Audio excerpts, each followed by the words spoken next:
নারীর লজ্জা হচ্ছে লজ্জাবতী গাছের মতো, হাত লাগলেই শেষ। সেইটা স্বামীর হাত হোক এবং অন্য কোনো পুরুষের। এই হাত লাগা শুধু শারীরিক স্পর্শ না, পুরুষের সঙ্গতায়ও নারীর লজ্জা কেটে যায়। যে মেয়ে যত বেশি পুরুষের সংস্পর্শে যাবে তার লজ্জা তত কমবে। যেমন ছিল চিত্রনায়িকারা, বিকিনি পরতেও দ্বিধা করে না, পুরুষের মাঝে থেকে চক্ষু লজ্জা উঠে গেছে। কনজারভেটিভ ফ্যামিলির মেয়েকে ওড়না ছাড়া দাঁড়াতে বললেও সে লজ্জায় মরে যাবে। ইদানিং ফেসবুক এই লজ্জা নিবারণের ভূমিকা পালন করছে। ফেসবুকে বন্ধু বেশি, অতি আধুনিক ছেলেমেয়েরা বন্ধুর সঙ্গে পিরিয়ড নিয়ে কথা বলে, ফ্লার্ট করতে গিয়ে শরীর নিয়ে নগ্ন কথা বলে, মাইন্ড করলে বলে just kidding, take it easy. Easily নিতে নিতে সেই অশালীন বিষয় আর অশালীন লাগে না। লজ্জা শেষ। আবার ফেসবুকে প্রেমিক বেশি।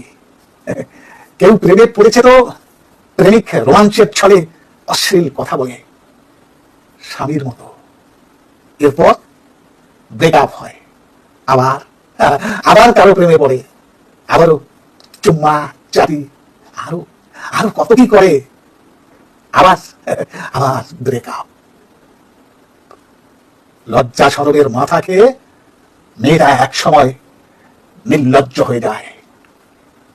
প্রেম নারীর লজ্জাশীলতাকে গ্রাস করে, পুরুষের সব বিলীন হয়ে যায়। নারীর কাছে পুরুষের উপস্থিতি ইয়াবার মতো। প্রথমে একটা খেলেই পিনিক আসে, পরে 20-25টা খেলেও কাজ হয় না।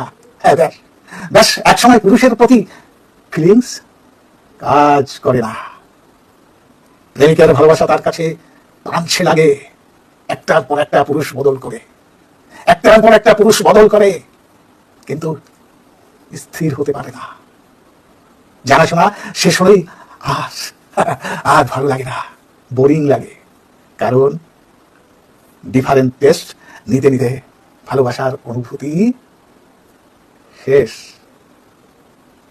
মুরব্বীরা বলতেন বিয়ের পরে মেয়ের লজ্জা কমে, বাচ্চা হবার পরে আরো কমে যায়। তখন বুঝতাম না, ভাবতাম লজ্জা ফোড়ার মতো কিছু, বিয়ের পরে গড়ে যায়।